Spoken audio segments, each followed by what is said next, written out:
After that successful binge of Daredevil Season 2, I would suggest for you to go and watch this season, or show if you've never seen Daredevil. I've titled this video as review, but it's more of a first impressions, as I'm still not completely sure about how I feel about some aspects of this show, as I won't discuss it in too much detail, as I want to keep this as spoiler free as possible. Before I sat down to watch, I had two main hopes for what I wanted to see. I wanted a new hallway fight scene after how popular the first one became, and for Matt to confront a certain someone, and if you've watched the show, then you know who I'm talking about. Both of these became true and were just part of what made this season great for me. I loved the Punisher for a start, and seeing him develop as a character throughout the series was great, and the first 4 episodes which focused on him were absolutely amazing and could stand on their own as their own mini-series. On the other hand, I wasn't a big fan of Elektra's storyline. It felt as if it didn't fit with the Punishers, making it seem as if Marvel were trying to cramp as much as possible into the series, meaning that the show dipped in quality slightly for me during the second half.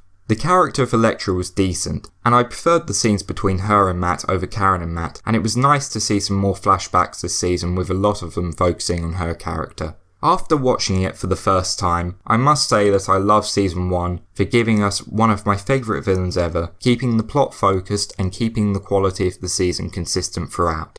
The fact that I have issues with pretty much half of the storyline in Season 2 means that I can't consider it perfect television, with the hand seeming far too irrelevant, meaning that I could not care less about the final scene, which the show starts building towards in the final 2 episodes or so. I still loved the season though, with the fight scenes, the interactions between characters, and the Punisher arc still being very entertaining. I would highly recommend watching this season if you remotely enjoyed Season 1, as it develops the characters further and introduces new great ones. Some episodes are great, and the show is average at worst. There was no point in time where I wanted to stop watching, and I'm sure that I will end up watching the season again in the future. But even with its flaws, I came out of watching the show satisfied with what I had watched, and I am looking forward to Luke Cage this September.